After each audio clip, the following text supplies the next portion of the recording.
أينما تكونوا يدرككم الموت ولو كنتم في بروج مشيدة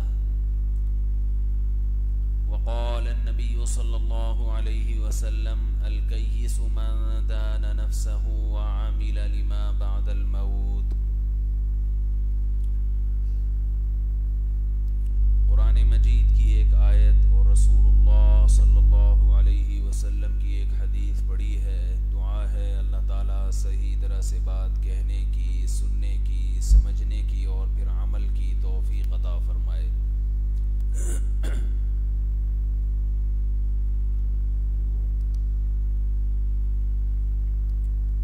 اینما تکونوا یدرککم الموت، تم جہاں بھی چلے جاؤ موت تمہارے تعاقب میں لگی ہوئی ہے، موت تمہیں پکڑ لے گی. وَلَوْ كُنْتُمْ فِي بُرُوجٍ مُشَيَّدَةٍ، اگرچہ تم مضبوط قلعوں کے اندر بند ہی کیوں نہ ہو جاؤ.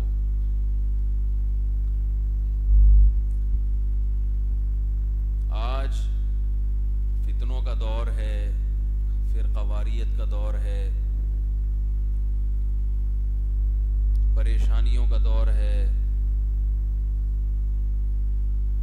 لیکن ان فتنوں کو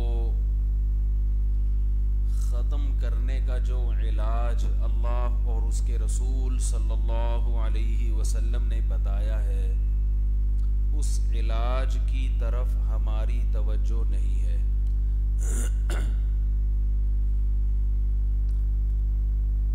بجائے اس کے کہ اپنے آپ کو اسلام کے مطابق کریں، اسلام کو اپنے مطابق کیا جا رہا ہے. گنجائشیں گنجائشیں گنجائشیں، یہ بھی حلال وہ بھی حلال، یہ بھی جائز وہ بھی جائز.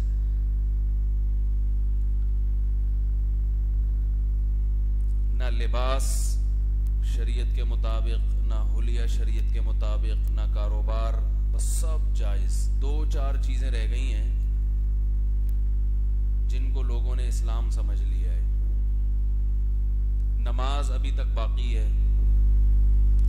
میں ایک پروفیسر صاحب کی تقریر سن رہا تھا، یونیورسٹی میں بیان کر رہے تھے، یونیورسٹی میں نہیں سوری کسی پروگرام میں، کہ قرآن مجید میں اللہ کا ارشاد ہے قُلْ لَا أَجِدُ فِي مَا أُوحِيَ إِلَيَّ مُحَرَّمًا عَلَى طَاعِمٍ يَطْعَمُهُ إِلَّا أَن يَكُونَ مَيْتَةً أَوْ دَمًا مَّسْفُوحًا أَوْ لَحْمَ خِنزِيرٍ فَإِنَّهُ رِجْسٌ أَوْ فِسْقًا أُهِلَّ لِغَيْرِ اللَّهِ بِهِ. وہ پروفیسر صاحب یہ فرما رہے تھے کہ قرآن کے الفاظ ہیں کہ اے نبی آپ ان کو بتا دیجئے کہ اللہ نے مجھ پر جو وحی کی ہے اس وحی میں صرف انہی چیزوں کو حرام کیا گیا ہے، اس کے علاوہ کسی بھی چیز کو حرام نہیں کیا گیا. بالکل قرآن کی واضح آیت ہے. اور وہ چند مخصوص چیزوں میں خنزیر کا گوشت ہے اور بہتا ہوا خون ہے، 2-4 چیزیں اور ہیں. اور اسی سے ملتی جلتی ایک اور آیت ظلم کو حرام قرار دیا. پھر وہ پروفیسر صاحب بڑے مزے میں ایک آیت پڑھتے ہیں، وہ کہتے ہیں وَأَن تَقُولُوا عَلَى اللَّهِ مَا لَا تَعْلَمُونَ، اور ان چیزوں کو حرام کرنا جن کو اللہ نے حرام نہیں قرار دیا. یہ بھی بہت بڑا جرم ہے. تو طنز کس پر تھا؟ علماء پر، کہ علماء تو اس کے علاوہ بھی بہت سی چیزوں کو بولو نا حرام قرار دیتے ہیں. قرآن میں آتا ہے لا اجد، میں تو پاتا ہی نہیں ہوں ان چیزوں کے علاوہ کسی اور چیز کو حرام، میں نے تو دیکھا ہی نہیں ہے. تو یہ چیزیں حرام ہیں. والاثم والبغی، گناہ اور برائی کا کوئی بھی کام. اور یہ بھی حرام ہے کہ تم اللہ پر ایسی چیزوں کو کی نسبت کرو، یعنی ایسی چیزوں کو حرام قرار دو جن کو اللہ نے حرام قرار بولو بھائی نہیں.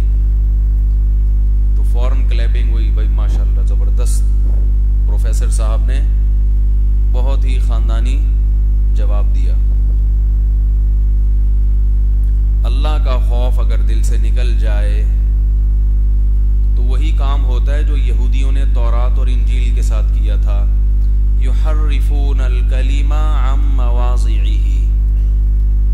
آیتوں کو اس کے اصل معنی اور مفہوم سے، بولو بھائی، ہٹا دیا کرتے تھے. تو اس پہ وہ کہنے لگے، وہ پروفیسر صاحب مشہور پروفیسر ہیں، ساری دنیا جانتی ہے ان کو، کہ دیکھو یہ بھی جائز ہے، یہ بھی جائز ہے، یہ بھی جائز ہے، یہ بھی جائز ہے. یہ مولویوں نے پتہ نہیں بہت ساری چیزیں کیا کر دی ہیں، حرام کر دی ہیں. حالانکہ یہ آیت جس کانٹینٹ میں نازل ہوئی ہے، یہ آیت کا جو سیاق و سباق ہے، جو اس کا شان نزول ہے، وہ اس آیت کے معنی کو بیان کرتا ہے. مشرکین مکہ اپنی طرف سے بہت ساری چیزوں کو حرام قرار دے دیا کرتے تھے. تو قرآن نے ان اسپیسیفک چیزوں کے بارے میں کہ ان میں سے صرف یہ حرام ہیں، ان کے علاوہ حرام نہیں ہے، یعنی جن چیزوں کو تم نے فتویٰ دیا ہوا ہے کہ حرام ہیں، جو اپنی طرف سے دیا ہے، ان چیزوں میں سے صرف یہ حرام ہے. اس کا یہ مطلب نہیں ہے کہ اس کائنات میں ان چیزوں کے علاوہ کچھ بھی حرام نہیں ہے، کیونکہ حرمت کی اور بھی دلائل ہوتے ہیں. قرآن میں تو یہ بھی کہیں نہیں ہے کہ کتا حرام ہے، کہیں بھی نہیں لکھا ہوا. تو پروفیسر صاحب واضح لفظوں میں نہیں کہیں گے کہ کتا بھی حلال ہے، یہ نہیں کہیں گے، کیونکہ پبلک اس کو قبول کرنے کے لیے تیار نہیں ہے. حالانکہ قرآن میں تو نہیں ہے. قرآن کی آیت ہے قُلْ لَا أَجِدُ فِي مَا أُوحِيَ إِلَيَّ مُحَرَّمًا، اے نبی آپ ان کو بتا دیجئے کہ مجھ پر جو وحی نازل کی گئی ہے اس میں میں صرف ان چیزوں کو حرام پاتا ہوں. صرف وہ کون سی چیزیں ہیں؟ إِلَّا أَن يَكُونَ مَيْتَةً، مردار ہو، او دمم مسفوحا، بہتا ہوا خون، او لحم خنزیر، سور کا گوشت، او فسقا اہل لغیر اللہ بھی، وہ جانور جس پر اللہ کا نام نہ لیا گیا ہو. تو اس میں کتا آیا، بلی، گدھا. تو اگر اس آیت کا یہ مفہوم لیا جائے جو آپ لے رہے ہیں، تو اس میں تو پھر کتے کی حلت بھی ثابت ہوتی ہے. ظاہر ہے یہ آیت جس سیاق و سباق میں جو اس کا شان نزول ہے وہ مشرکین پہ رد کیا جا رہا ہے. مشرکین بہت سے حلال جانوروں کو بھی اپنے اوپر حرام کر لیتے تھے، بہت سے مردار کو بھی حرام سمجھتے تھے جس کو قرآن نے حرام قرار دیا، لیکن کچھ چیزوں کو خود سے انہوں نے اپنے اوپر حرام کر لیا تھا. تو قرآن نے کہا کہ جو چیزیں تم نے حرام کی ہیں، جن کو تم حرام سمجھتے ہو، ان میں صرف یہ والی حرام ہے، باقی حرام نہیں ہے. تو ان کو انہوں نے اٹھا کے لگا دیا ہر چیز پر، سب حلال ہے. ان کا وہ لیکچر سن رہا تھا تو مجھے ایک بات کا خیال ہوا کہ اصل چیز کیا ہے؟ آخرت کا خوف.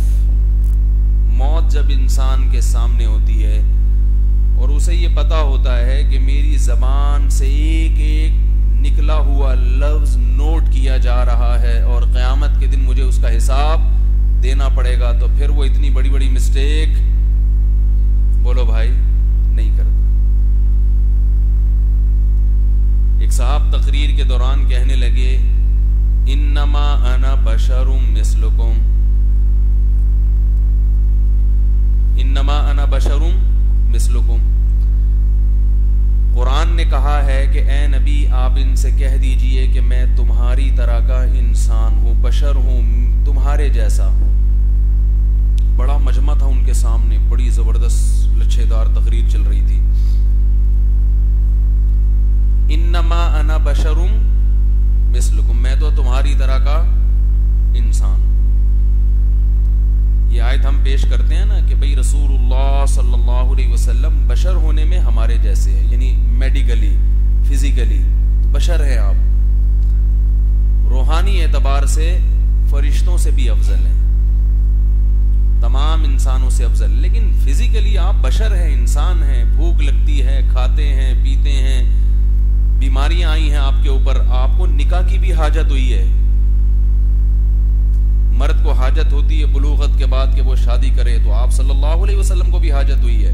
آپ کو بھی اللہ نے اولاد دی ہے، اولاد سے محبت بھی ہوئی ہے، آپ کو اولاد کی موت کا غم بھی ہوا، اس پہ آنسو بھی بہائے ہیں. تو جو میڈیکلی یا فزیکلی آپ صلی اللہ علیہ وسلم کیا ہیں؟ انسانوں میں آئے ہیں، انسان ہیں. آپ کے والد عبداللہ، آپ کی والدہ آمنہ، بشر سے ہٹ کے کوئی الگ مخلوق نہیں ہے. تو وہ صاحب تقریر کر رہے تھے. اب اس پہ دلیل تو قرآن کی آیت ہے، انما انا بشر مثلکم. اے نبی آپ کہہ دیجئے کہ میں تو صرف تمہاری طرح کا انسان.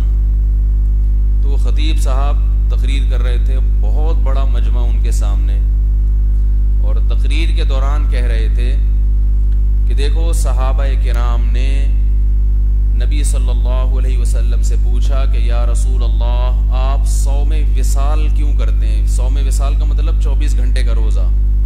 نبی صلی اللہ علیہ وسلم بعض مرتبہ بہت لمبا روزہ رکھتے تھے. سحری کے وقت میں سحری کی تو افطار بھی کب ہوگا؟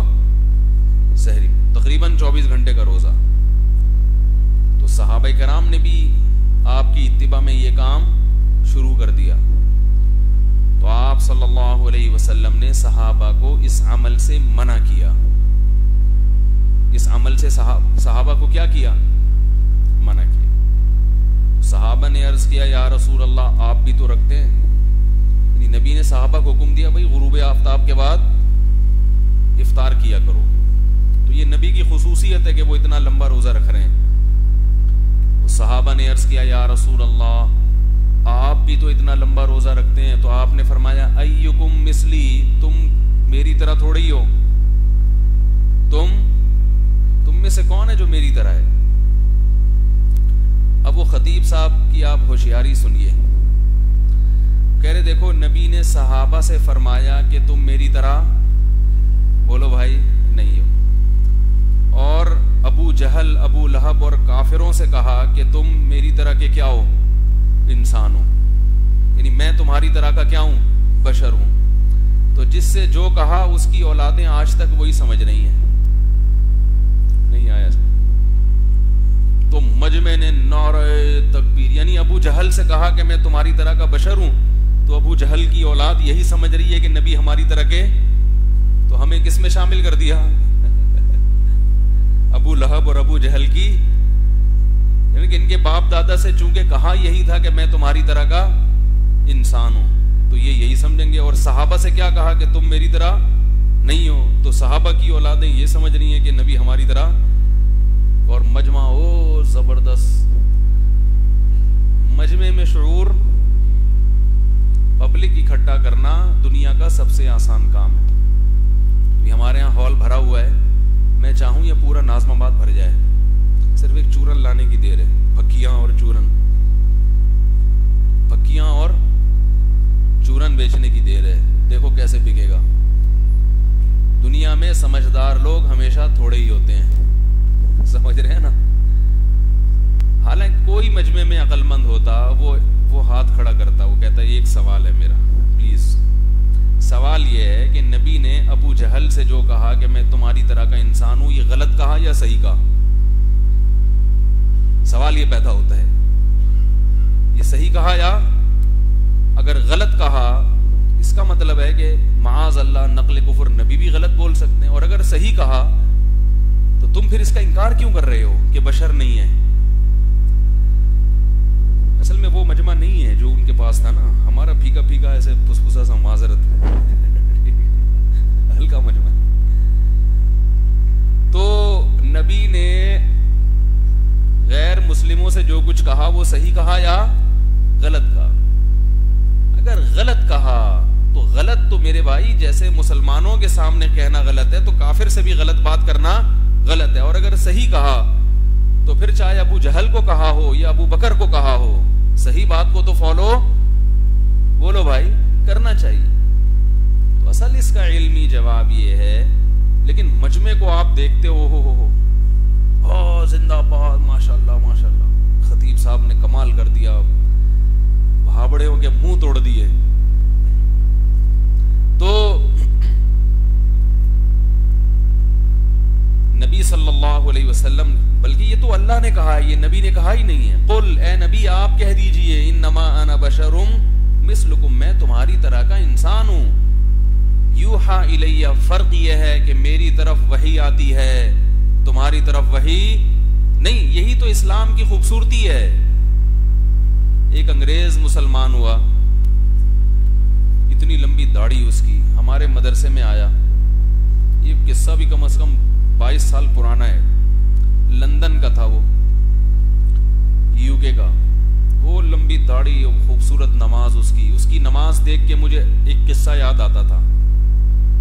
بڑی لمبی نماز پڑھتا تھا وہ،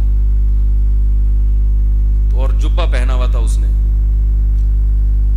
تو میں اس کی نماز دیکھتا تھا بڑے خشوع و خضوع سے. تو مجھے قصہ یاد آتا تھا، رائیونڈ میں ایک انگریز مسلمان ہوا تو نماز بڑی لمبی پڑھتا تھا.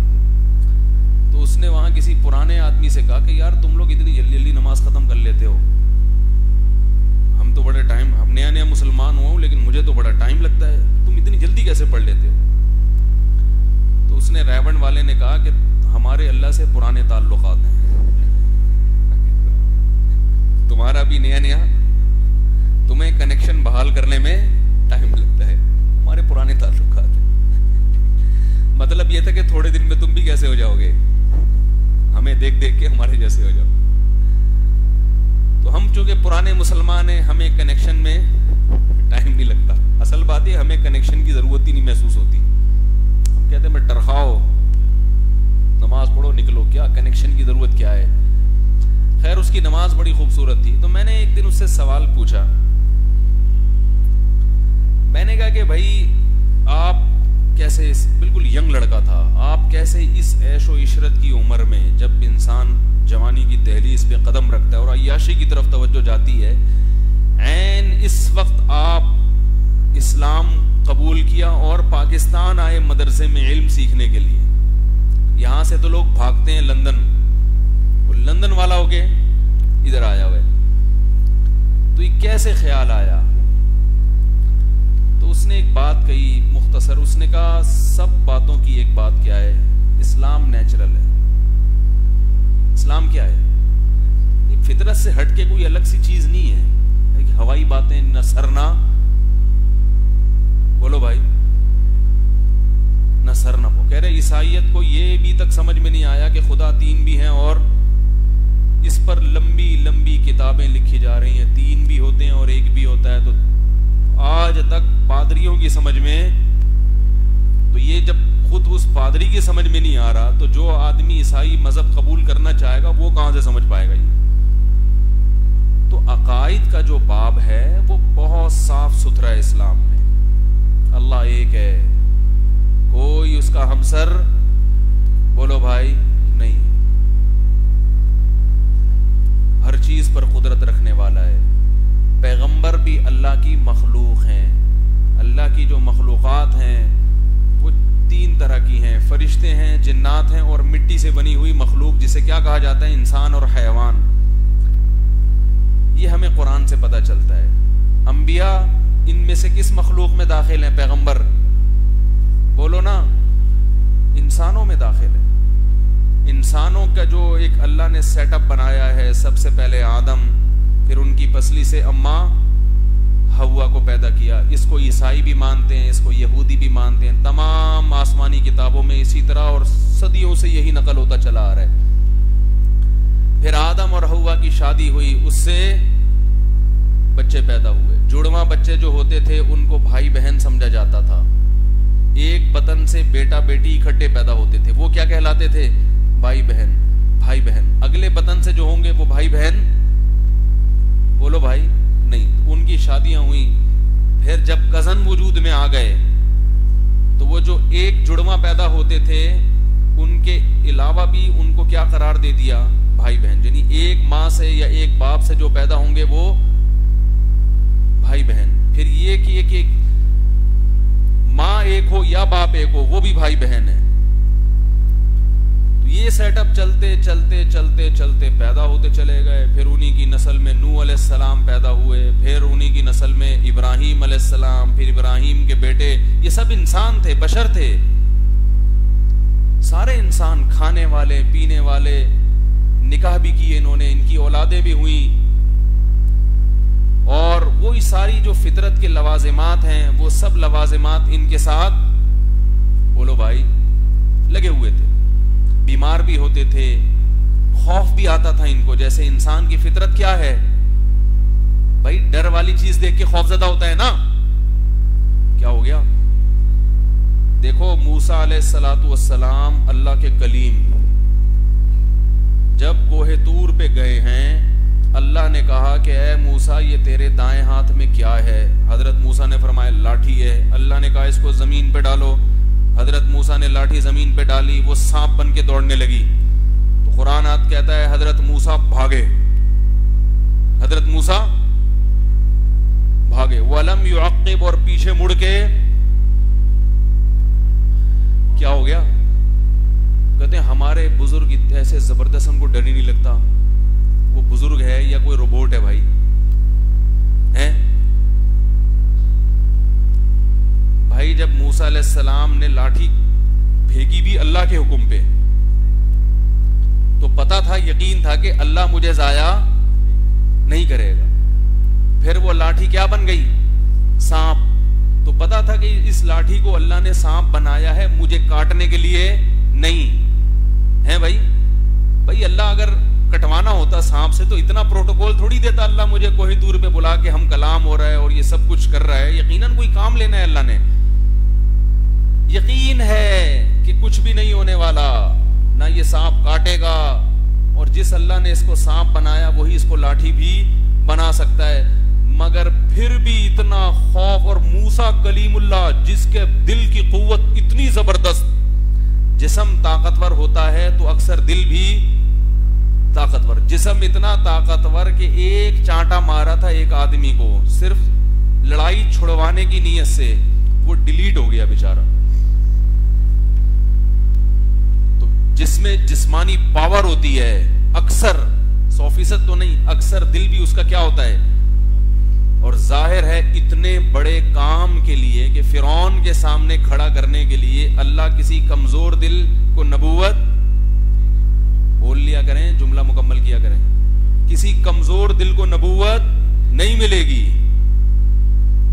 کسی گھبرائے ہوئے آدمی کو بھائی کچھ کام ایسے ہوتے ہیں ان کے لیے دل کیا چاہیے. پائلٹ بننے کے لیے چھپکلی سے ڈرنے والا پائلٹ بن سکتا ہے بھائی؟ ظاہر ہے نہیں بن سکتا. تو پائلٹ میں تو سب سے زیادہ دل دیکھو, کیونکہ ہوا میں کلابازیاں کھانی ہیں. وہاں جا کے جب نیچے دیکھے گا تو ہارٹ اٹیک بھی ہو سکتا ہے اس کو کہ میں کدھر آ گیا. تو ہمارے ایک دوست تھے, وہ آرمی میں گئے, پائلٹ بنے پہلے. تو جب ہوا میں گئے ہیں تو ہارٹ بیٹ ان کی تھوڑی سی خراب ہو گئی, فوراً نکالا ان کو. آرمی میں چلے گئے, میجر ڈائریکٹ میجر چلے گئے, لیکن پائلٹ کے رینک سے ان کو فوراً ہٹا دیا.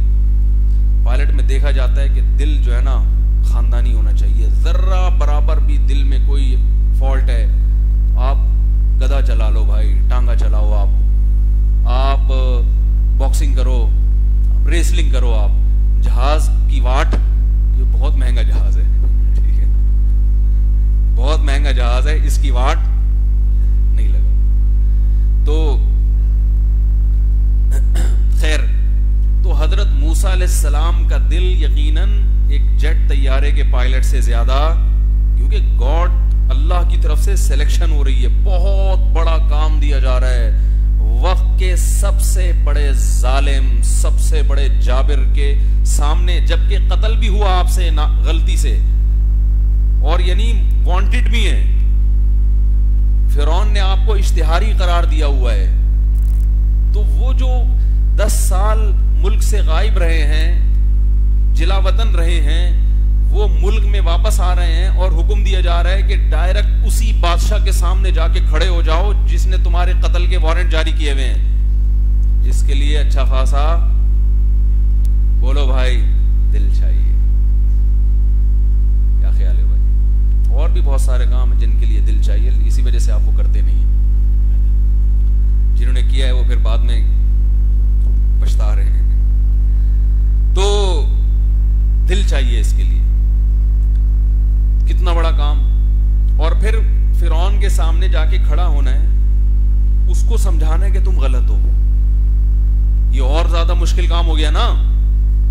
اس کو کمزور ترین قوم کو حکم دیا جا رہا ہے کہ طاقتور ترین کے سامنے کھڑے ہو کر کہے کہ تم خدا نہیں ہو. یہ بہت دل گردے کا کام ہے. لیکن اتنا دل گردہ اور اللہ کی طرف سے یقین دہانی کہ یہ سانپ ہے, یہ یقین دہانی دلالتن کہ بھئی یہ اللہ بنا رہا ہے اس کو سانپ. اس کے باوجود قرآن کہتا ہے جب وہ لاٹھی سانپ بنی ہے تو حضرت موسیٰ علیہ السلام بھاگ گئے. وَلَمْ يُعَقِّبْ, ایسا خوف زدہ ہو کے بھاگے ہیں کہ پیچھے مڑ کے نہیں دیکھا. اس سے پتہ چلتا ہے کہ یہ چیزیں نیچرل ہیں. سانپ سے ڈر لگنا, جن چڑیل بھوت سے ڈر لگنا, اندھیرے میں قبرستان سے بڑے بڑے فنٹر ہم نے دیکھے ہیں. اندھیرے میں ان کو بولو قبرستان بیٹھ جاؤ, دن کے وقت دعوے کریں گے, رات میں بولو بھائی نہیں بیٹھتے. ہمارے ایک دوست تھے, وہ انتقال ہوا تو قبر کا سائز جو ہے نا, قبر کا سائز تیار کرنا تھا. تو گورکن نے کہا کہ یار قبر کھد رہی ہے, پتہ نہیں لمبائی انہوں نے بتائی نہیں کتنی ہے میت کی, تو آپ جتنے تھے آپ ذرا لیٹ کے چیک کر لو. قبر میں آپ ذرا لیٹ کے کیا کر لو, چیک کر لو کہ یہ صحیح سائز ہو گیا کہ نہیں ہو گیا. تو کافی لوگ کھڑے ہوئے تھے, کوئی بھی لیٹنے کے لیے تیار. میں تھا نہیں اس مجلس میں, مجھے بعد میں کسی نے بتایا. میں بھی یہاں بیٹھ کے دعوے کر رہا ہوں کہ میں لیٹ جاتا, لیکن پتہ نہیں وہاں میں لیٹتا کہ, اور لیٹتا تو خوف سے لیٹا ہی رہتا یا واپس اٹھ جاتا, یہ اللہ ہی جانے. تو اللہ کی قدرت دیکھو. دیکھو موت تو جو وقت ہے متعین آتی ہے. ایک صاحب تھے, وہ بڑے فنٹر تھے نا, انہوں نے کہا میں لیٹتا ہوں, لیٹے, اٹھ گئے. اللہ کی قدرت, ان کا انتقال ہو گیا اور اس قبر میں وہی دفن ہوئے. میں نے کہا اب تو جس کو لیٹنے کا خیال آ بھی رہا ہوگا نا وہ ایک اتفاقی حادثہ تھا کہ ان کو اٹیک ہو گیا, وہ تو کسی بھی وقت ہو سکتا ہے نا. میں نے کہا اب تو جس نے قبر ناپ, گورکن نہیں لیٹے گا اب تو, وہ کہے گا بھائی یہ اسی وجہ, حالانکہ وہ اس وجہ سے نہیں مرے بھائی. یا ممکن ہے ان کے دل میں خوف بیٹھ گیا ہو قبر کا, اس خوف کی وجہ سے جب لیٹتا ہے انسان تو ایک خوف آتا ہے نا کہ یار میں نے اس میں جانا ہے, تو وہ پہلے ہی چلے گئے. تو اب دیکھو موسیٰ علیہ الصلوۃ والسلام جب لاٹھی سانپ بنی ہے فوراً دوڑے ہیں, کیونکہ سانپ ڈسنے کا, حالانکہ یقین تھا کہ نہیں ڈسے گا, لیکن یہ سب چیزیں نیچرل ہیں. لوگ کہتے ہیں نا کہ ڈر کیوں رہے ہو, ڈر کیوں رہے ہو, حفاظت کا انتظام کیوں کر رہے ہو. وہ شہادت تو کیا ہے, شہادت تو مطلوب اور مقصود ہے. وہ ایک راحت اندھوری ایک بہت زبردست شاعر ہے انڈیا کا. مجھے راحت اندھوری کی شاعری سے بڑی وہ ہے دلچسپی, کیونکہ اردو زبان کی وجہ سے, باقی مجھے نہیں پتا وہ کون ہے کیا ہے, لیکن اردو زبان کا جو بھی محافظ ہے تو ہمیں اس سے تھوڑی سی محبت اردو کی بیس پر ہوتی ہے کہ ایک ہماری زبان ہے, ہماری تہذیب ہے. یہ شاعر لوگ ہی کچھ حفاظت کر رہے ہیں, باقی حکومت نے تو اردو کی واٹ لگا دی ہے, ایسی کی تیسی کر دی ہے. تو اس لیے میں کبھی کبھی شعراء کا کلام سنتا ہوں تو وہ ان کا ایک شعر ہے جو مجھے پورا یاد بھی نہیں آ رہا, اس کا مفہوم سنا رہا ہوں کہ خوش فہمیوں کی بھیڑ میں تو یہ بھول گیا, پہلے مرے گا بعد میں جنت میں جائے گا. بھائی جنت میں تو جائے گا لیکن پہلے کیا ہوگا, تو جنت میں جانے کا تو سب کو شوق ہے لیکن مر کے جانا ہے. تو مرنے سے ہر انسان کو کیا آتا ہے, تبھی خوف. باقی اس میں لوگوں کے درجات مختلف ہیں, کسی کو زیادہ خوف کسی کو نہیں, اور کسی پر ایسی کیفیت طاری ہو جاتی ہے کہ اس کو اس کے دل میں خوف رہتا ہی نہیں ہے. مختلف درجات ہیں, لیکن خوف ہونا یہ بزرگی کے خلاف نہیں ہے, بزرگی کے خلاف نہیں. تو میں یہ عرض کر رہا تھا کہ اسلام کے جو, اچھا یاد رکھو سب سے زیادہ فطرت کے قریب جو زندگی ہوتی ہے پیغمبروں کی ہوتی ہے. ہمارے ہاں مسئلہ یہ ہے کہ لوگ جب کسی کو بزرگ سمجھتے ہیں تو اس کو معیار بنا لیتے ہیں کہ مسلمان کو ایسا ہونا چاہیے، حالانکہ ان بزرگ کی کچھ اپنی ذاتی طبعی کچھ چاہتیں ہوتی ہیں جس کی وجہ سے وہ ایسا کر رہے ہوتے ہیں، وہ اسلام نہیں ہوتا. نہیں آ رہی میرا خیال ہے بات. بعض بزرگ تنہائی پسند ہوتے ہیں، وہ کسی سے ملتے ہی نہیں ہیں پوری زندگی، تو ان کے مریدین یہ سمجھ لیتے ہیں کہ بزرگوں کو بولو نا کیا ہو گیا، ایسا ہونا چاہیے. بعض ایسے ہیں جو بالکل بھی تنہائی پسند نہیں ہوتے، ہر وقت ان کے سامنے لوگوں کا میلہ ٹھیلا لگا رہتا ہے. تو لوگ یہ ذہن میں رکھ لیتے ہیں بزرگ کو ایسا ہونا چاہیے، ہر وقت پبلک رہے اور کبھی بھی کسی کو بھگائیں، جو ملاقات کے لیے آ رہا ہے ان کے دروازے کھلے ہوئے. پھر ان کو ہم پہ اعتراض ہوتا ہے، یہ کس، ہم نے تو ویسے بھی نکام بزرگ ہیں، لیکن جو ہمیں سمجھتے ہیں تو کہتے ہیں یہ کیسے مولوی صاحب ہیں، ان کے پاس تو ٹائم لو، پھر فون ہی نہیں اٹھاتے.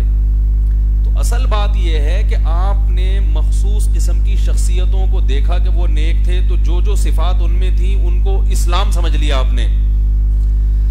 نہیں آ رہی بھائی.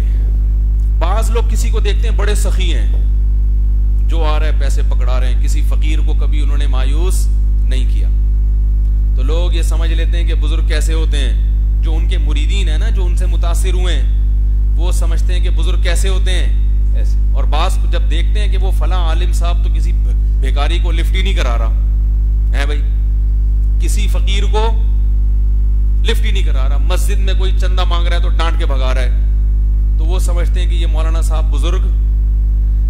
یار اللہ کا واسطہ دیکھو، نہیں ہے بولنے میں کیا جا رہا ہے. دیکھو ہم بھی تو ٹائم نکال کے بیٹھے ہیں نا آپ کے لیے.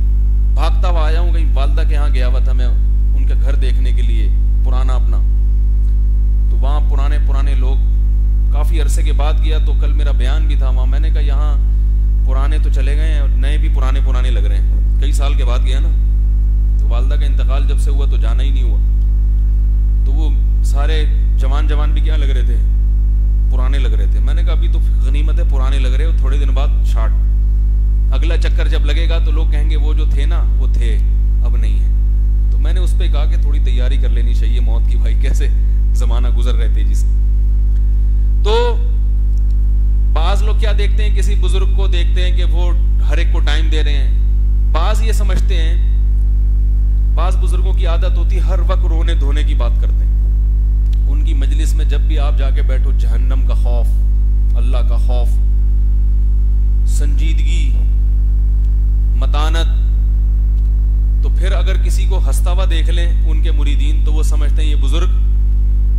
کیا خیال ہے کہ بھائی بزرگ تو وہ تھے، وہ جو وہاں بیٹھا کرتے تھے، اتنے نیک، اتنے پرہیزگار، ہر وقت اللہ کے خوف سے آنکھوں سے آنسو، کبھی مسکراتے ہوئے ان کو نہیں دیکھ. اور بعض کسی کو دیکھتے ہیں کہ ہر وقت بشاشت، مسکرانا، تو وہ کسی سنجیدہ کو بزرگ. بولو نا بھائی کیا ہو گیا، نہیں سمجھ. اور ایک چیز تو کامن ہے، تیرتے ہوئے کو کوئی بزرگ نہیں سمجھتا، چرنا سے چھلانگ مارنے والے کو کوئی بزرگ، اس کو تو سمجھتے ہی نہیں، بولتے یہ کوئی بزرگ ہے، یہ کوئی بزرگ ہے. ادھر سے 20 فٹ سے چھلانگ مانگ رہا ہے، ویڈیو میں دکھا بھی رہا ہے، گھوڑے پہ بیٹھا ہوا ہے، جیسے کبھی دنیا میں گھوڑا کسی نے دیکھا ہی نہیں، چلایا ہی نہیں ہے. بزرگ تو ایسے ہوتے ہیں، دلہن کی طرح آ رہے ہوں، ممبر پہ ان کو دلہن کی طرح بٹھایا جا رہا ہو، پھر اٹھ ہی نہیں رہے ہو، پولیس بلوانی پڑے ان کو دھکا لگانے کے لیے، چلا ہی نہ جا رہا ہو ان سے، لیٹے تو حضرت آرام فرما رہے ہیں. تو خیر، تو یہ سارے کیا ہیں، دیکھو ہر شخص کا اپنا ایک، میں اپنی اصل موضوع کی طرف آتا ہوں، یہ درمیان میں ایک بات آ گئی نا، ہر شخص کا اپنا ایک مزاج ہوتا ہے. یہ دین نہیں ہے، یہ کیا ہے، مزاج ہے، ہر شخص کا مزاج. موسیٰ علیہ السلام تھے جلالی، تو کیا حضرت موسیٰ علیہ السلام نے پھٹا چھڑوانے کے لیے محبت سے نہیں سمجھایا؟ بھائی قرآن میں آتا ہے نا کہ موسیٰ علیہ السلام جب گئے تو مدین میں وہاں ان کے شہر میں مصر میں 2 آدمیوں کی لڑائی ہو رہی ہے، ایک فرعون کی قوم کا اور ایک، بولو بھائی، بنی اسرائیل. تو اگر تبلیغ والے جاتے پھڈا چھڑوانے کے لیے تو کیسے سمجھاتے؟ بھائی دیکھو ادھر آؤ، شاباش، پاؤں دباتے ہیں. اخلاق یہ بھی اچھی بات ہے اور اسی اخلاق سے تبلیغ پوری دنیا میں پھیل گئی ہے. لیکن ان کا اسٹائل یہ ہوتا کہ بھائی جا کے محبت سے، پیار سے، امن شانتی سے اس کو دعوت کہتے، کہ لے چائے تو پی لے بھائی، تو بعد میں لڑنا، ذرا ادھر تو آ. کافی لپائی پتائی ہوتی اس کی، سہ روزے کی ترغیب ہوتی. 4 مہینے کے بعد آ کے وہ کسی سے قیامت تک کے لیے پھڈا کرنے کے قابل، جہاں پھڈا کرنا بھی ہوتا کیا خیال ہے وہاں بھی نہیں کرتا، اس کی فائر پن ہی نکل جاتی.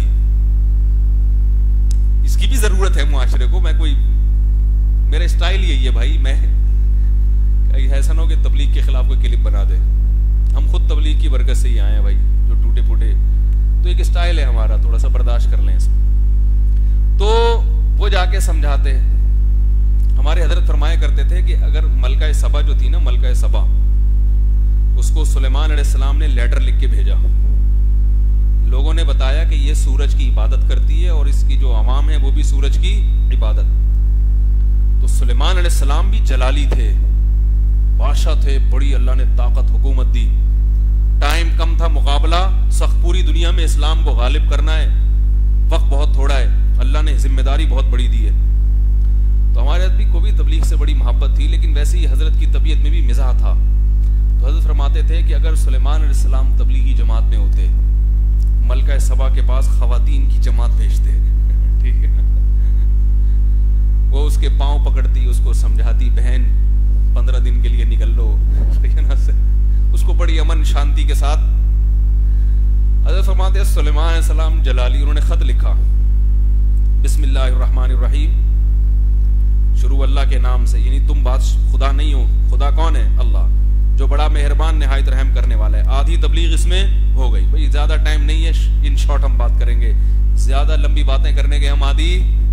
کیا خیال ہے بھائی؟ یہ بھی تو ایک انداز ہے نا بھائی، بادشاہ ہیں بھائی، اتنا ٹائم تھوڑی ہے. تمہیں بھی ایک خواتین کی جماعت بھیجیں 1 گھنٹہ تمہیں، پھر وہ ادھر دوسرے ملک میں ایک اور ہے، تیسرے ملک میں ایک اور ہے، پھر تم پتہ نہیں مانو نہیں مانو. ہر آدمی سہ روزے کے لیے نکل تھوڑی جاتا ہے. تبلیغ والے تو دن میں سینکڑوں کے پاؤں پکڑتے ہیں، نکلتے کتنے ہیں؟ ایک بھی وہ مشکل آتا ہے. تو سلیمان علیہ السلام نے پہلا خط لکھا، اللہ تعالی علیہ، بسم اللہ الرحمن الرحیم، انہو من سلیمان و انہو بسم اللہ الرحمن الرحیم. یہ سلیمان کی طرف سے اللہ کا نام جو بڑا مہربان نہایت رحم والا. اللہ تعالی علیہ، سرکشی مت کرو، انسان کی بچی بن کے چلی آؤ، بس دوسری کوئی بات نہیں ہو. اللہ تعالی علیہ، سرکشی مت کرو، واتونی مسلمین، سرینڈر ہو کے ہتھیار پھینک دو اور انسان بن کے چلی آؤ. انسان بن کے آؤ گی، عزت ملے گی. اب وہ گھبرا گئی، یہ تو کوئی دوسری بات ہی نہیں ہے. ملکہ سبا گھبرا گئی، بھائی یہ تو بہت ہی ہے بھائی، یہ تو کوئی دوسری بات ہی نہیں ہے، سیدھی سیدھی دھمکی. تو ملکہ سبا اور وہ جو مسٹنڈے بیٹھے ہوئے تھے نا ملکہ سبا کے پاس، وہ مروانے لگے تھے اس کو. انہوں نے کہا کہ ہم لڑیں گے. یہ کیا بات ہے؟ یہ کون سا اس طریقہ بات کرنے کا بھائی؟ کچھ سمجھایا ہے نہیں کہ کیا کرنا ہے، کیوں، کوئی مذاکرات، سیدھا سیدھا بھائی اللہ کا نام ہے، آ جاؤ، یہ چھوڑ دو بت پرستی اور یہ سورج کی، یہ کچھ بھی نہیں ہے. اس کی میرے پاس ابھی دلائل کا ٹائم، ڈاکٹر ذاکر نائک کا فون نمبر دے دیں گے ہم آپ کو، بعد میں آپ اس سے کال کر کے حوالے نمبر آپ کو مل جائیں گے. ابھی ہمارے پاس ٹائم نہیں ہے، ابھی آ جاؤ انسان کا بچہ بن کے. وہ سب چلتا رہے گا سیٹ اپ، حوالے بھی ہیں، کتابیں بھی ہیں، لیکن ابھی ٹائم، بولو بھائی ٹائم نہیں ہے. تو وہ ملکہ تھی بڑی ہوشیار ذہین. تو وہ جو مسٹنڈے بیٹھے ہوئے تھے نا بڑے بڑے اس کے درباری، انہوں نے کہا کہ لڑیں گے. ملکہ سبا نے کہا اگر یہ غالب آ گیا نا لڑائی میں، جو اس کا اسٹائل ہے، اس سے لگ رہا ہے کہ یہ غالب بھی آ سکتا ہے، تو ہم سب عزت دار ذلیل ہو جائیں گے. تو بہتر ہے تحقیق کر لو کہ یہ واقعی برحق ہے یا نہیں. اگر اس کی دعوت میں حق ہے تو ہمیں اس سے لڑائی نہیں کرنی چاہیے. تو اس نے ہدیے ودیے لے کے بھیج، وہ مشہور واقعہ میں کئی دفعہ سنا چکا ہوں، ہدیے تحفے بھیجے کہ اگر یہ حق پہ نہیں ہوگا تو یہ ہدیے ودیے دیکھ کے کیا ہو جائے گا؟ متاثر، اور اپنی دعوت سے پیچھے ہٹ جائے گا. تو اس نے کہا پہلے ان کو چیک کرو کہ یہ نظریاتی جنگ ہے یا حکومت کی جنگ ہے. اگر نظریاتی ہے تو ہم نہیں لڑ سکتے. کتنی ذہین تھی دیکھو. تو اس نے ہدیے تحفے بھیجا بہت قیمتی. تو سلیمان علیہ السلام نے اس کو کہا کہ واپس, ابھی تو خط آیا ہے, اب خط نہیں آئے گا, فوج آئے گی. ارجع الیہم فلنأتینہم بجنود لا قبل لہم بہا, ایسا لشکر لے کر آ رہا ہوں کہ اس کا مقابلہ, بولو بھائی, نہیں ہو سکتا. یہ بھی ایک اسٹائل ہے بھائی, صحیح ہے نا, یہ بھی کیا ہے, ایک انداز ہے, یہ بھی ایک انداز ہے. تبلیغ والا بھی ایک انداز ہے, وہ بھی ٹھیک ہے, یہ وہ بھی ٹھیک ہے. تو ایک دم کسی کو دیکھ کے بدگمان, اللہ نے مختلف ڈیزائن کے لوگ پیدا کیے ہیں, اور اس لیے پیدا کیے ہیں کہ ہر گھی جو ہے نا وہ سیدھی انگلی سے, کیا خیال ہے, نہیں نکلتا. کچھ ٹیڑھی انگلیاں بھی ہوتی ہیں, گھی کو تھوڑا ٹیڑھا کر کے نکالنا پڑتا ہے. وہ میں نے قصہ سنایا تھا نا, ایک خاتون نے کہا میں اپنے حضرت کے بیان سن کے اخلاق پہ نا, تو وہ تو جمال, اللہ نے ان کی فطرت میں اخلاق ماشاءاللہ بہت برداشت ہے ان میں, اسی وجہ سے اللہ ان سے کام بھی لے رہا ہے. لیکن کچھ لوگ اس کا غلط فائدہ اٹھاتے ہیں. تو وہ بیچاری سسرال کے ظلم سہ رہی ہے, سسرال اس کے اخلاق اور اس پہ حاوی آ گیا. اس نے مجھے فون کیا, میں نے کہا کہ اینٹ کا جواب پتھر سے دو. اینٹ کا جواب کس سے دو, میں اس طرح کے اسٹائل ہیں ہمارے. میں نے کہا یہ انسان, ابھی کل بھی ایک خاتون کا فون آیا کہ وہ میرا میاں کے ادھر ادھر تعلقات ہیں اور مجھے آ کے الو بھی بنا رہا ہے اور کہتا ہے نہیں وہ تو میری بہن ہے, وہ تو کیا ہے, میری بہن. تو پھر ہم نے ان کو تھوڑا وکری ٹائپ کا جواب دیا اس خاتون کو. ہم نے کہا یہ انسان کا بچہ شرافت سے چیزیں اٹھا کے پھینکو گھر کی, صحیح بات ہے, نہیں ہر آدمی نہیں تمیز سے باز آتا بھائی. میں نے کہا چیزیں گھر کے اٹھا کے پھینکو, تو ہم عزت دار لوگوں کی بیٹیاں ہیں, خاندان ہے ہمارا, ہم یہ چیزیں برداشت نہیں کرتے. تمیز سے انسانوں کی طرح رہنا ہے تو آؤ گھر میں, ورنہ نہیں. تو ایسے بہت سے لوگ اس طرح سے سیدھے ہوتے ہیں, لیکن یہ ہر ایک کے لیے نہیں ہے. ہر ایک کے لیے, مختلف لوگوں کے لیے مختلف پیکیج ہیں ہمارے پاس, ٹھیک ہے. ہر چیز ہر ایک کے لیے نہیں ہوتی. وہ ایک آدمی کی شادی ہوئی نا, تو جیسے دو بھائیوں کی اکٹھی شادی ہوئی, تو ایک بھائی کی بیوی فرما بردار, دوسرے کی کچھ مانتی ہی نہیں تھی بات نا. تو وہ پریشان ہو گیا, یار تیری بیوی اتنی فرما بردار ہے, میری والی کبھی کچھ مانتی نہیں ہے. تو اس نے کہا بھائی میں تو جب بھی گھر میں آتا ہوں نا, جو پہلی رات سے ایسا کر رہا ہوں, جو چیز سامنے آئی لات مار کے اڑا دیا اس کو, کہ یہاں کی تمیز سے بات ہی نہیں کی کبھی نا میں نے. گھر میں آتے ہی گلاس نظر آیا, پڑا ایک کک ماری اس کو, یہ یہاں کیوں پڑا ہوا ہے. تو بیوی پہ روپ بیٹھ گیا. کیا بیٹھ گیا؟ اس نے کہا اچھا, اب بھائی ہر چیز ہر ایک کے لیے تو اس نے بھی کیا, اگلے دن آیا گلاس کو لات ماری. بیوی نے کہا اب نہیں, یہ پرانے, یہ پہلے اب پتہ چل گیا یہ کہیں سے سیکھ کے آیا ہوا ہے, یہ کسی نے گنتی تمہیں سکھائی ہے. تو خیر ایک آدمی کی شادی ہوئی, 3 بیویاں مر چکی تھی نا, چوتھی شادی کی. تو بیوی نے کس سے پوچھے کہ پہلی کو کیوں مارا, پہلی کو آپ نے کیوں قتل کیا. اس نے کہا وہ پتہ نہیں کام کاج نہیں کرتی تھی, میں نے گردن ہی مروڑ دی اس کی. دوسری کو کیوں قتل کیا, اس کے اخلاق اچھے نہیں تھے, مار دیا. تیسری کو کیوں قتل کیا, وہ جی میری ماں کی خدمت نہیں کرتی تھی. ہاں, تیسری کو کیوں قتل کیا, کہ نہیں وہ سوالات بہت پوچھتی تھی, صحیح ہے نا. اس کے بعد سے وہ بیچاری چپ. یہ بھی روب میں لینے کا ایک, لیکن یہ ہر ایک کے لیے نہیں ہے. خیر, تو سلیمان علیہ السلام نے کہا کہ ایسا لشکر بھیجوں گا جس کا تم مقابلہ نہیں. تو گھبرا گئی. اس نے بولا بھائی تفتیش کر لو, حوالے دیکھ لو. تو آ گئی حوالہ دیکھنے کے لیے, ٹھیک ہے نا, کہ آپ بتائیں آپ کے برحق ہونے کے کیا دلائل ہیں. تو موسیٰ علیہ السلام کو جو پھٹا ہو رہا تھا نا مصر میں, 2 بندے لڑ رہے تھے. تو بھائی ایک طریقہ یہ تھا کہ تبلیغ والوں کو بھیجا جاتا, وہ ان کو سمجھاتے, دیکھو بھائی ہم سب نے کلمہ پڑھا ہے, تم نے نہیں پڑھا تو پڑھ لو, ٹھیک ہے نا, اس میں کیا جا رہا ہے, اچھا تھوڑی دیر آگے بیٹھ جاؤ. ایک طریقہ یہ ہے. موسیٰ علیہ السلام گئے ہیں, دیکھا کہ دونوں لڑ رہے ہیں. حضرت موسیٰ نے بات کرنے سے پہلے ایک لگایا کہ پہلے ان کو چھڑواؤ. کس کو مارا, ان کو پتا تھا ظالم کون ہے, جو قبطی ہے نا, جو فرعون کا آدمی ہے. پہلے ایک لگاؤ اس کو تھپڑ, اس کے جب تک گھومے گا نہیں نا دماغ, اس کی سمجھ میں بات, ٹائم کم ہے, ٹائم کم ہے. اللہ نے مجھے نبوت کے لیے منتخب کرنا ہے, بہت سارے کام اللہ نے لینے, اتنا ٹائم تھوڑی ہے ابھی. تو ایک لگایا جھانپڑ, نیت قتل کی نہیں تھی, وہ اتنا زوردار کہ وہ آدمی کلٹی, وہ تو مر ہی گیا بیچارہ. اب بیچارہ تو نہیں کہنا چاہیے اس کو, خیر مر گیا وہ. تو یہ خوب ذہن میں رکھ لینا چاہیے کہ ہم جب کسی شخصیت کو دیکھتے ہیں تو اس سے ہمیں محبت ہو جاتی ہے, عقیدت ہو جاتی ہے, تو ہم اپنے ذہن میں یہ بٹھا لیتے ہیں کہ اسلام کیا ہے, یہ ہے.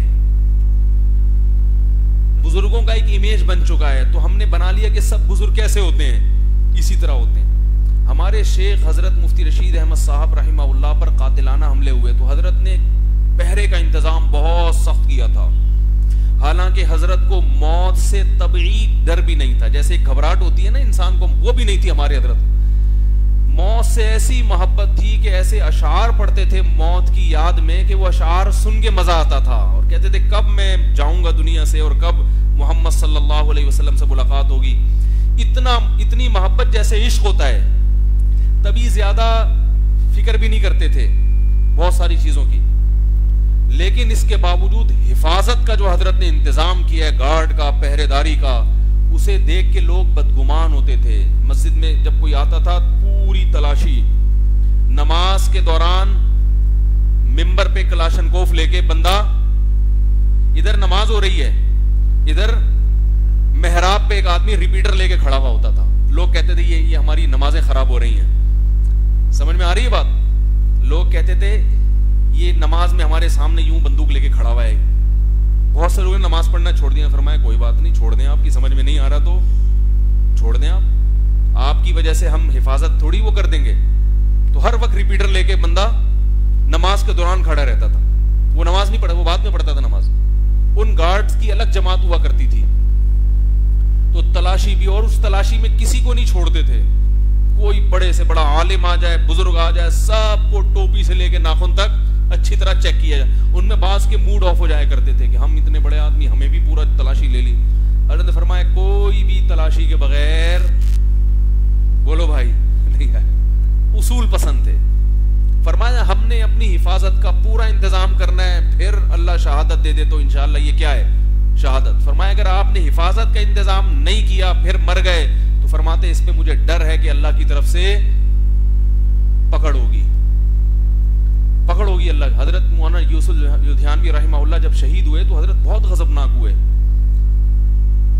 فرمایا کہ یہ شہادت جو ہوئی ہے, ایسے کھلے عام بازار میں گھوم رہے ہیں, تو حضرت ان کے مریدوں پر, جو خاص ان کے لوگ تو دائیں بائیں گھومنے والے, ان پہ غضبناک ہوئے کہ آپ کو ان کی حفاظت کا انتظام کرنا چاہیے تھا. پھر فرمایا اپنی دکان پہ تو رات کو اتنے موٹے موٹے تالے ڈالتے ہیں لوگ, اس میں اللہ پہ توکل نہیں کرتے. حالانکہ اس میں آٹا دال اور وہ چورن رکھا ہوا ہوگا, کیا خیال ہے, گھی کے ڈبے رکھے ہوئے ہوں گے, اس کے لیے موٹے موٹے تالے. اور فرماتے تھے جب علماء کی بات آتی ہے تو کہتے ہیں موت تو ایک دن, تو بھائی ڈاکہ جب پڑھنا ہے تو وہ بھی ایک دن پڑھنا ہے, کیا خیال ہے. تو بہت سخت حفاظت کا انتظام تھا. آخر عمر میں پھر لفٹ بنوا لی تھی اپنے لیے, لفٹ, کہ گھر سے ایسے نہیں آئیں گے سیڑھیوں سے اتر کے, کیونکہ وہاں بھی حملے کا خطرہ تھا. تو پھر لفٹ بنوائی تھی کہ لفٹ کے ذریعے محراب میں آئیں گے, اور لفٹ کے ذریعے. تو کتنا, اب لوگ یہ منظر دیکھ کے کہتے تھے کہ یار یہ تو بزرگ نہیں ہے, حالانکہ ان کی تہجد, ان کی سخاوت وہ تو ہم جانتے تھے. تو یاد رکھو اللہ نے محمد صلی اللہ علیہ وسلم کو ایسا بنایا ہے کہ آپ ہر لحاظ سے کیا تھے, کامل. آپ نے سیر و تفریح بھی کی ہے, آپ نے راتوں میں اللہ کے سامنے کھڑے ہو کر روئے بھی ہیں, اتنی عبادت کے پاؤں میں ورم آ گیا. اور دن میں گھڑ سواری بھی ہے, اپنے گھر والوں کے ساتھ ہنسی مذاق بھی ہے. ہمارے ہاں اگر کوئی تہجد میں رونے والا ہے تو وہ ہنسی مذاق کو کیا سمجھتا ہے, بول لو نا بھائی, وہ تقوی کے خلاف سمجھتا ہے. اس کے مریدین بھی سمجھتے ہیں. گھڑ سواری بھی ہو رہی ہے, پہلوانی بھی کی ہے, نبی نے پچھاڑا ہے پہلوان کو, اپنی زوجہ کے ساتھ دوڑ لگائی ہے. یہ تو بڑا مشکل ہے. اتنا دم تو آج کسی میں بھی, اپنی زوجہ کو کیسے ریس لگائی زوجہ, کیسا کھیل ہے. صحابہ سے کہا تم لوگ آگے چلے جاؤ تاکہ پردے کے احکام بھی متاثر نہ ہو. امی عائشہ رضی اللہ تعالی عنہا فرماتی ہیں کہ ہم ایک جنگ سے واپس آ رہے, جنگ بھی لڑی ہے بھائی ہیں. آج کوئی بہت نیک ہو تو شب برات کے پٹاخے سے بھی بے ہوش ہو جائے گا. ایسا ہی ہے نا, جس میں اخلاق ہے تو اخلاقی اخلاق ہے, غضب نہیں ہے. جس میں غضب ہے تو وہ غضب بم کا گولا بنا ہوا ہے. نبی کا غضب بھی ہے, آپ کو نظر آئے گا نبی کے حسن غضب ایسا کہ آپ صلی اللہ علیہ وسلم نے مکہ کے فتح ہونے کے بعد حکم دیا 5-6 آدمیوں کے نام لیے, جہاں پاؤں قتل کر دو, کوئی معافی نہیں ہے ان کے لیے. یہ بھی ایک طریقہ ہے. نا نا نا, ان کے لیے معافی نہیں ہے. کسی نے کہا یا رسول اللہ ابن قتل بیت اللہ کی غلاف پکڑ کے معافیاں مانگ رہا ہے, وہی فرمایا قتل کر دو اس کو. اللہ نے آج میرے لیے حرم میں قتل کو بھی حلال کر دیا, نہیں معاف کروں گا اس کو. یہ غضب ہے اور معافی بھی ہے. 4-5 آدمیوں کے نام لیے کہ ان کو جہاں پاؤ قتل کر دو, باقی مکہ والوں کو کہا کہ تم نے جو کچھ کیا سب معاف. دونوں چیزیں ہیں. ہمارے ہاں کوئی میٹھا بنے گا تو اتنا میٹھا کہ لوگ چاٹنا شروع کر دیں گے, اس کو کھا کے ختم کر دیں گے. کڑوا بنے گا تو اتنا کڑوا کہ تھوکنے کا دل چاہے گا. عبادت میں گھسے گا تو ایسا جائے گا کہ ایسا خشک ہو جائے گا کہ گھر والے بیزار آئیں گے, بھائی تو کبھی کوئی ہنسی مذاق کی بات بھی کر.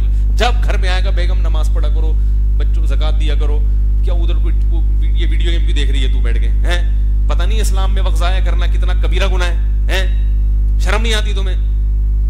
وہ ادھر ٹکٹی کی باندھ کے وہ تیرا کیا لگتا ہے, اس کو کیوں دیکھ رہی ہے؟ اس دن تیرا کزن آیا تھا, اس کو کیوں ہنس کے کیوں باتیں کر رہی تھی؟ ہر وقت کیا ہوگا گی نصیحتیں. باپ ہوگا تو بیٹے کو ہر وقت بٹھا کے سمجھاتا رہے گا, تو کم وقت پڑھ لیا اگر کچھ. جب باپ گھر میں آتا ہے نا, بچے کانپنا شروع کہ ابا آپ کوئی نصیحت کی نئی لسٹ لے کر آئے ہوں گے, کوئی نیا پروگرام ہے جو ابا نے کیا کرنا ہے. ایسا ہو رہا ہے کہ نہیں ہو رہا؟ کیونکہ یہ نصیحت نامہ ہے ہمارے ابا. چلتے پھرتے جہاں جائیں گے کچھ نہ کچھ روک ٹوک میں لگے رہیں گے. بیوی شوہر سے پریشان, کہ جب آئے گا کوئی نہ کوئی کیڑا ہی نکالے گا بیٹھ کے, سو کیوں رہی ہے ابھی تک, یہ کوئی سونے کا ٹائم ہے, ہر وقت نصیحتیں. اور کچھ لوگوں نے ایسی آزادی دی ہوئی ہے کہ بیٹی باتیں کر رہی ہے بوائے فرینڈ سے, کہہ کے لگا رہی ہے کہ کوئی بات نہیں, براڈ مائنڈڈ لوگ ہیں ہم. اصل میں ایکچولی وہ تو انسان کو جب تک خود سمجھ نہیں آتی کون اس کو لا سکتا ہے. میں نے ایسے لوگ بھی دیکھے.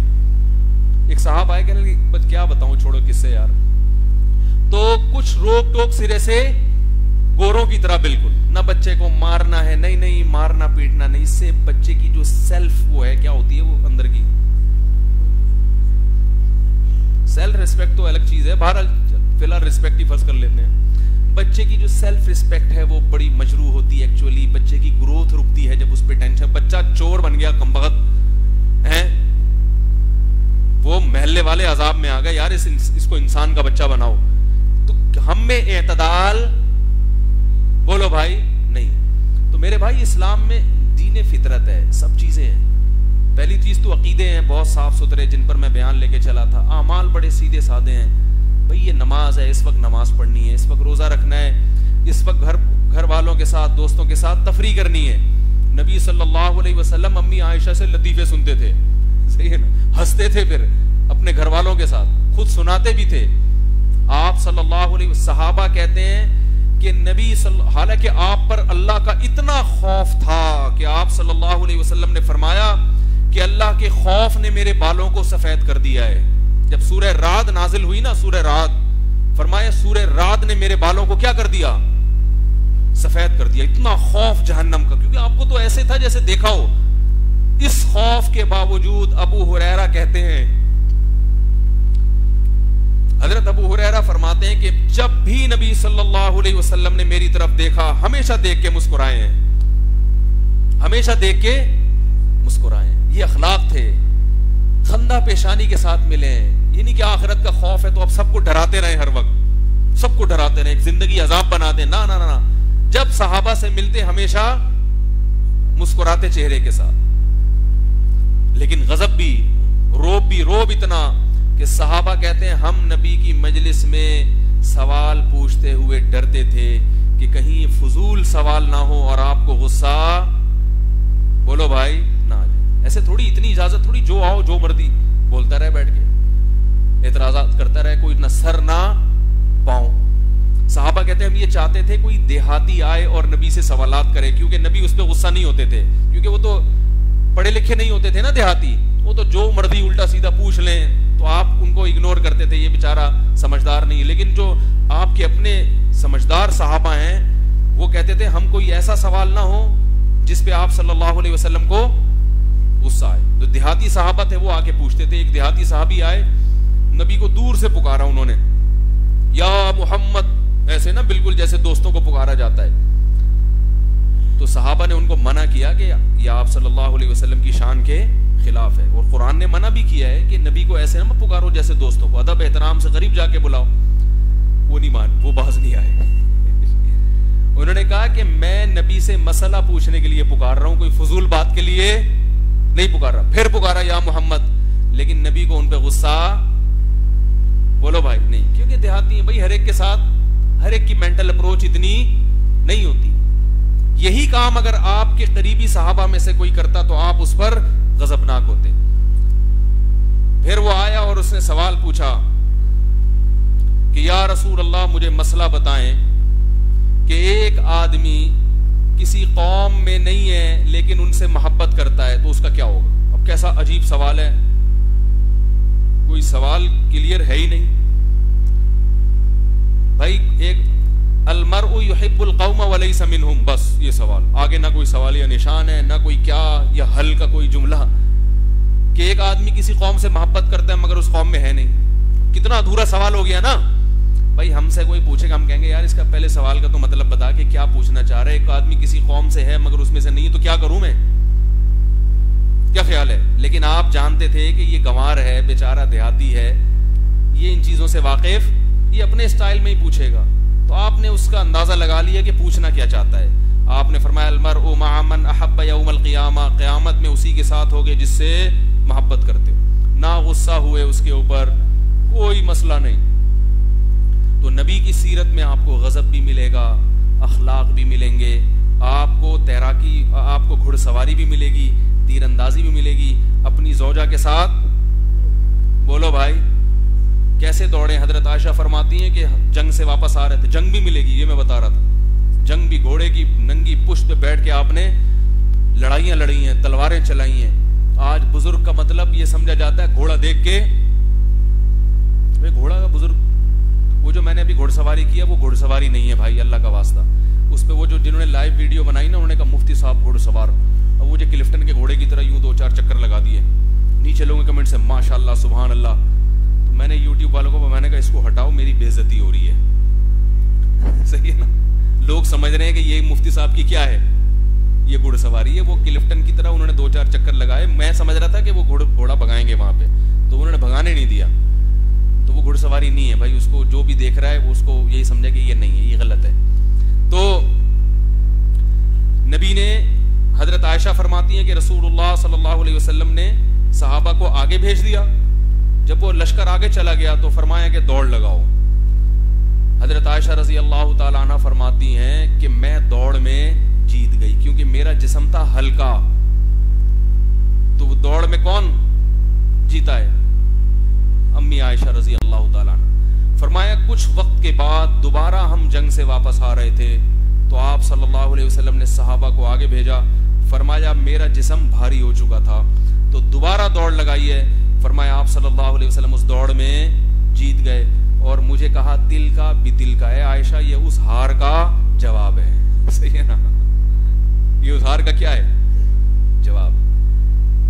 آج ہمارے حضرت فرماتے تھے لوگ گھر میں آ کے مسافہ کرنا گوارا نہیں کرتے, اس کو تکبر سمجھتے ہیں. تو نبی صلی اللہ علیہ وسلم کی سیرت میں مزاح بھی ہے. ایک بوڑھی عورت سے آپ صلی اللہ علیہ وسلم نے آ کے, اس بوڑھی عورت نے نبی سے پوچھا کہ کیا میں جنت میں جاؤں گی.